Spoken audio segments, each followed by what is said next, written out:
আমার হাসব্যান্ড মারা যাওয়ার পরে আমি কোনো উপায়ন্ত না খুঁজে পেয়ে আমার ৪ বছরের মেয়েকে নিয়ে ছোট বোনের বাসায় এসে উঠলাম। কিন্তু সপ্তাহখানেক পরেই বুঝতে পারলাম আমার এই আগমন এই পরিবারের জন্য খুশি না, অনেকটাই কষ্টের হয়ে দাঁড়িয়েছে। আর আমারও ওর কাছে আসার পেছনে একটা কারণ ছিল, সেটা হচ্ছে আমাদের না কোনো অন্য ভাই বোন ছিল, না কোনো বাবা-মা ছিল।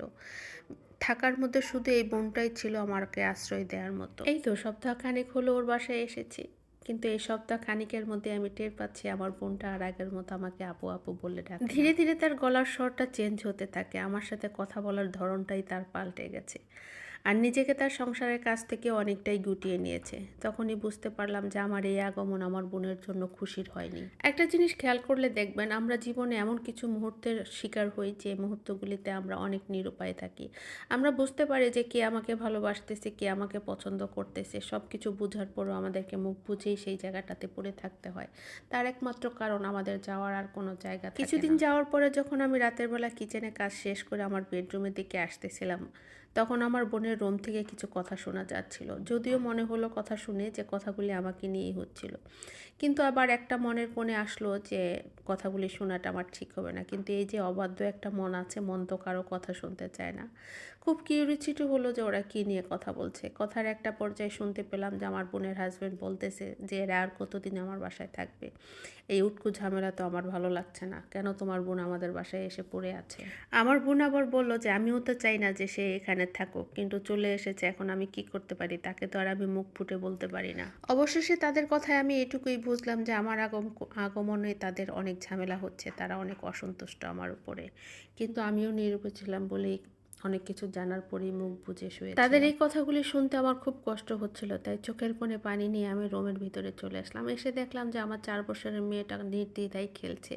সে আমাকে জিজ্ঞেস করছে, মা আমরা কবে আমাদের বাসায় ফিরে যাব, আব্বু আমাদেরকে কবে নিতে আসবে, আমার আর খালামণির বাসায় ভালো লাগছে। মেয়ের কথা শুনে মনে হলো যে মেয়েও বুঝতে পারছে যে খালামণির আচার ব্যবহারটা আর তার কাছে ভালো লাগছে না। খালামণি তাকে নিয়ে সুন্দর মতো খেলছে না, কথা বলছে না, হয়তো এটা তার ভালো লাগছে না। আমার স্বামী জীবিত থাকতে আমার শাশুড়ি নিয়ে আমার স্বামীর সাথে আমার সংসার ছিল। আমার বিয়ের কিছুদিন পরে আমার শাশুড়ি মারা যায়। স্বামীর সাথে মোটামুটি ভালোই জীবনযাপন করছিলাম, কিন্তু হঠাৎ করেই রোড অ্যাক্সিডেন্টে ১ মাস হয়েছে আমার হাজব্যান্ড মারা গেছে, যার কারণে আমার বোনের বাসায় আমাকে চলে আসতে হয়েছে। আমার হাজব্যান্ড যখন ছিল তখন কিন্তু আমার আত্মীয়-স্বজনের অভাব ছিল না। কিন্তু আমার হাজব্যান্ড চলে যাওয়ার পর থেকেই মনে হয় যেন আমার আর আশেপাশে কেউ রইল না। আর আমার স্বামী জীবিত থাকতেও কিন্তু আমার ছোট বোন আমার সাথে অনেক ভালো ব্যবহার করেছে। সে সবসময় তার বাসায় আমাকে বেড়াতে আসতে বলতো। সে নিজে আমার বাসায় আসতো।